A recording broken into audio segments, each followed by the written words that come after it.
Every culture is full of unique traditions and artistry that demonstrate humanity's capacity to create beauty.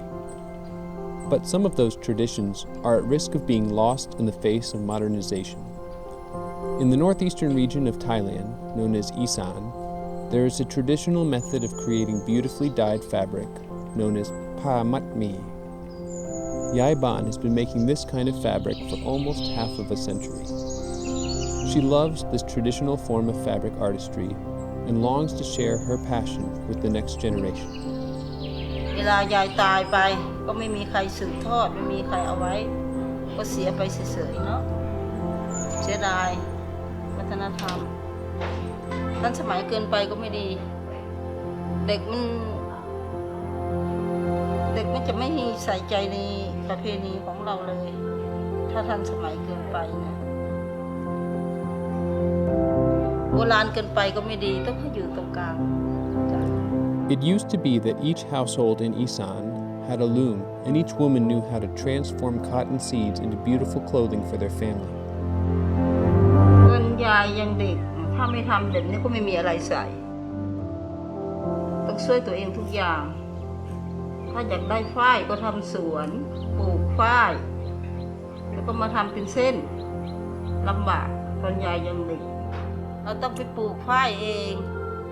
แล้วก็มาทำให้เป็นเส้นเองแล้วก็มาเป็นผ้ามัดหมี่หลายขั้นตอนใช้เวลาเป็นปีกว่าจะได้นะทุกวันนี้มันทำง่ายเพราะมันมีโรงงานทำมาให้ Even now, with the availability of factory-produced yarns and dyes, which reduce the effort and time needed to produce a piece of cloth, the process of handcrafting each piece takes many days of skilled labor. Yai Ban starts with plain white yarn. Next, she preps her equipment needed to string up the yarn. Then she carefully wraps the yarn, 2 strands at a time, up and down the frame many times, being careful to count the number of wraps precisely to ensure her design will come out evenly and be the right size cloth for whichever particular project she is working on.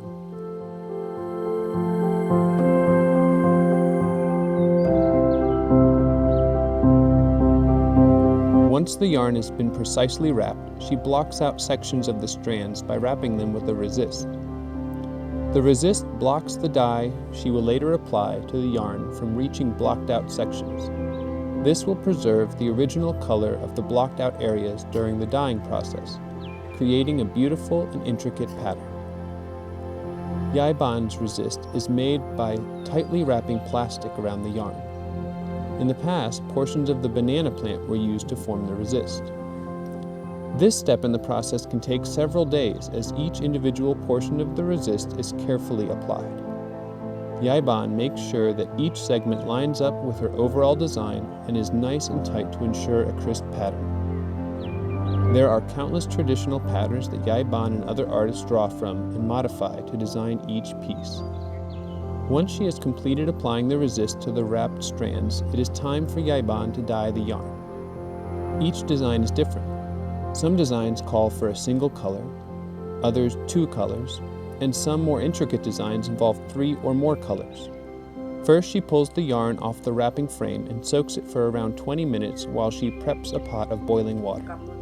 She adds the dye, takes her yarn out of the water, and wrings it out before stirring it into the boiling dye liquid. After around 30 to 45 minutes, she pulls it out, rinses it in cold water, and hangs it to dry.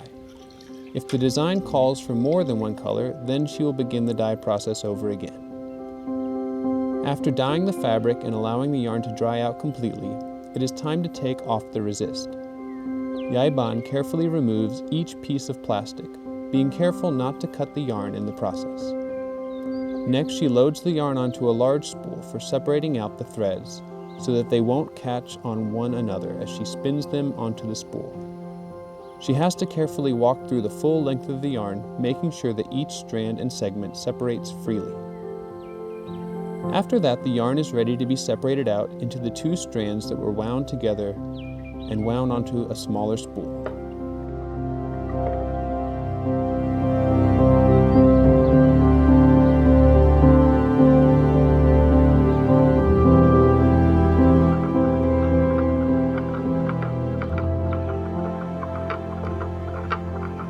Then that spool is used to spin the yarn onto small individual spools that will be used in the shuttle when weaving the final cloth.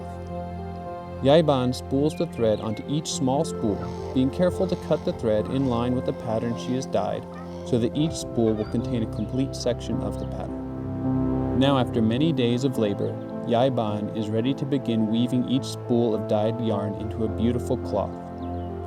The weaving process takes several days of slowly aligning each pass of the shuttle through the weft and compressing the threads together into cloth.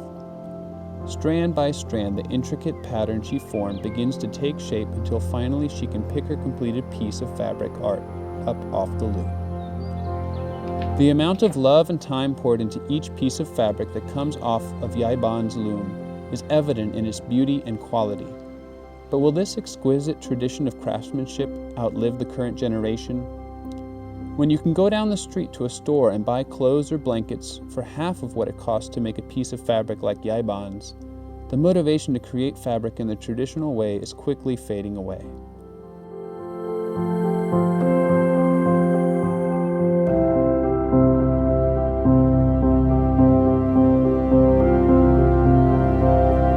Where once each house in town had its own loom, and there was always a cloth in the works to provide clothing for the family, in our modern age of convenience and competing interest, is there a place left for Pa Mat Mi? Yai Ban will continue to create and share her craft out of her deep love for her culture and pride in her craftsmanship. ลายที่ง่ายๆยายไม่ชอบ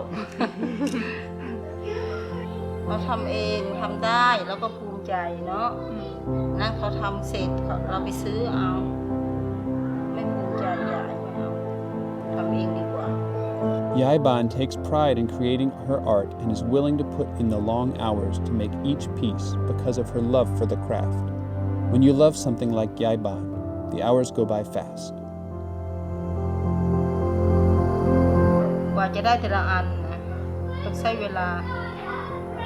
ต้องรักงานจริงๆให้ทำได้งานที่เรารักทำวันหนึ่งนะไม่นานนะลูก